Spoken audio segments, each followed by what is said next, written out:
So I am almost 2 weeks into my internship at the Cheyenne Mountain Zoo, and if you watched my video I posted last night about Majambe the zebra, you probably know that.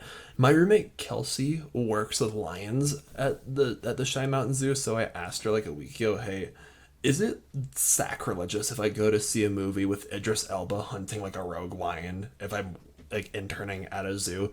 And she was like, nah, go ahead. So yeah, I got the zookeeper's approval. Anyways, what's up, YouTube? Is TVB.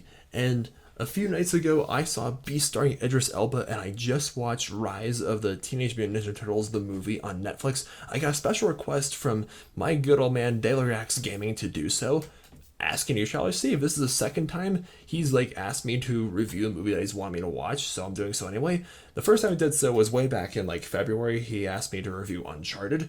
So in the same spirit of that video, I reviewed Uncharted with The Batman as like a double review, or I reviewed two movies in the same video.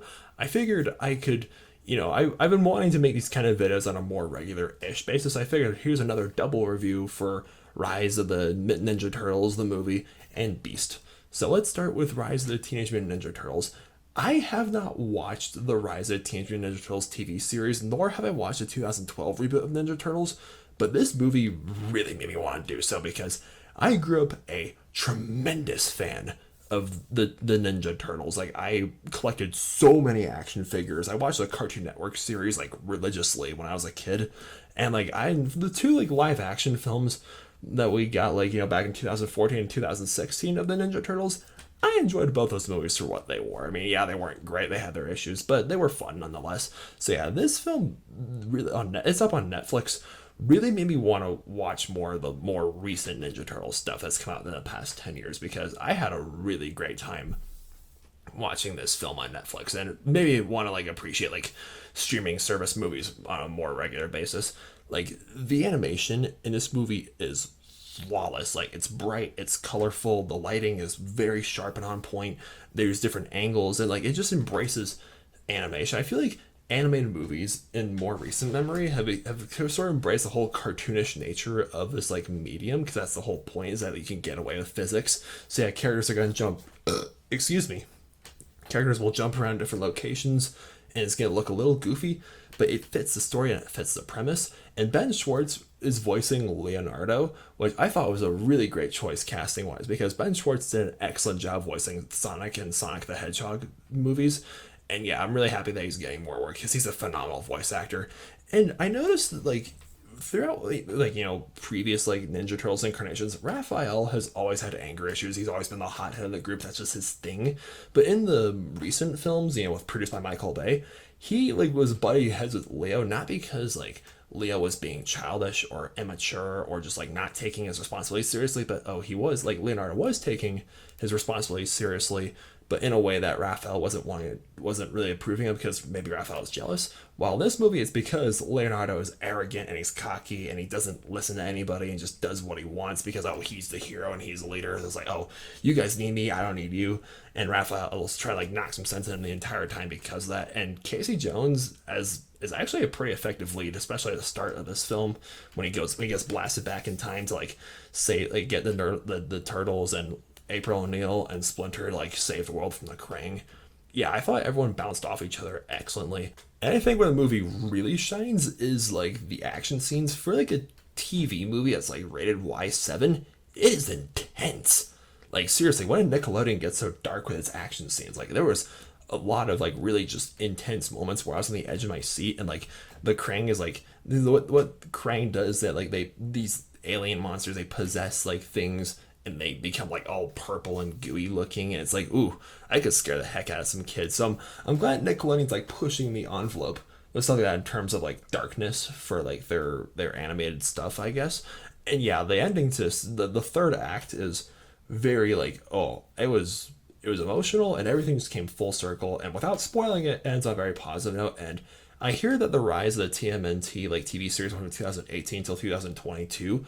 This is really unlikely, but I've read, on YouTube that if this film does well enough on Netflix, they might revive this series for more installments. And again, I haven't watched the TV show yet, but I know it's unlikely, but I hope that happens for the best. So yeah, Rise of TMNT, the movie, Again, big thanks to Daily Reacts Gaming for asking me to review this and, see it and review it. I gotta go for an 8 out of 10 stars. It's a really likable film. Now, let's talk about Beast. Beast stars Idris Elba and Sharlto Copley. I saw a trailer for this movie like a month ago, and I got pretty excited. Like, Idris Elba is honestly one of the best actors working today. He was phenomenal as Bloodsport in the Suicide Squad last year. Man, I can't believe my favorite DCU movie is a year old now. That's crazy.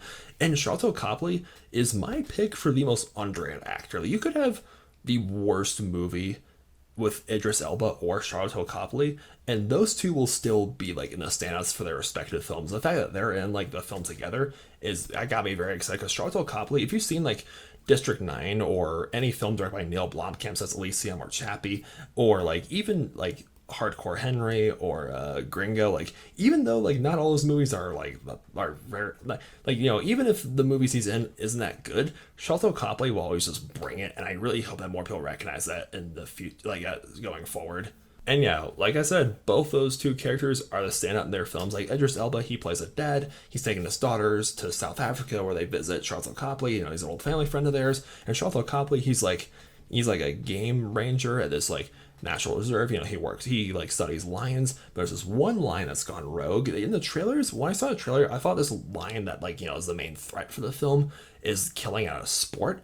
This lion is killing out of revenge, because the film opens, I don't consider this a spoiler because it's like right at the start of the movie, but like the film opens with a group of poachers killing this lion's entire pride, and this lion is the only survivor. So now he views all humans as like a threat. All humans are out to kill him, so he's got to kill all humans that he sees. I don't know about lions, but tigers have been known to kill out of revenge. Like, tigers will remember the faces of poachers who've injured them or like killed their like family members, and will go after that poachers when they're like older or something along those lines.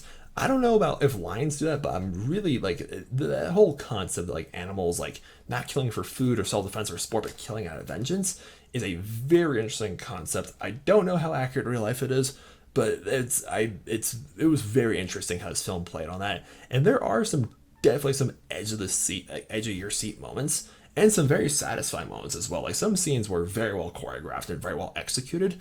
And Idris Elba, once again, like him and Sharlto Copley, their performances were the best performances of the entire film. But at the same time, there's a lot. This film, at the end of the day, kind of is like your run-of-the-mill, like man versus nature, like thriller. Again, the ending to this movie, I was very satisfied by it. Let's just say the whole movie is like man versus nature, but then it becomes nature versus nature, which again if you've seen the movie yourself, you know the scene I'm talking about. But yeah, like there's just a lot of things this film could have done better, because we've seen this kind of movies before. Like, okay, this guy, he's with his family, they're stuck in nature, and there's this wild predator that's out to kill them, whether it's like lions or wolves or sharks or crocodilians or heck, even dinosaurs. It's a Jurassic Park movie. Yeah, there's some things, again, there's nothing wrong with like a unoriginal premise, but this film hits on a lot of unoriginal beats, especially with like the two teenage girls that are Idris Elba's daughters in this movie. Yeah, I did feel them in the situation they were stuck in, but there's some scenes where like the older daughter especially just drags like their family issues in the most inconvenient moments. I'm just like, oh my goodness, are we really gonna do this now? Well, movies got a movie, I guess. Yeah, it's like, this film, like movies like this, they tend to like, it's supposed to be human leads to make them relatable to the audience, but we're here to see the beast that's hunting them. And yeah, there were definitely some moments where I found myself rooting for the crazy rogue lion throughout this film. But all in all, despite its issues, I did have a good time with Beast. And again, Sharlto Copley, he's a super underrated actor, so I'm really happy that he's getting more work. Overall, Beast, I'm going for a 6 out of 10 stars. It's a passable film. Thank you guys so much for watching this video. If you enjoyed it, please subscribe and hit that like button, please. And yeah, I've been having a I'm filming this on August 26th. I've been having a fantastic time here in Colorado Springs for the next 2 weeks. And my internship ends like in early October, so my plans after that are still kind of up in the air, whether I'm going to stay here or move somewhere else. We'll see how things play out. But yeah, you guys are the best. And yeah, thanks once again for Daily Reacts Gaming for requesting me to, see the Ninja Turtles movie and review it for you guys. And yeah, stay beastly.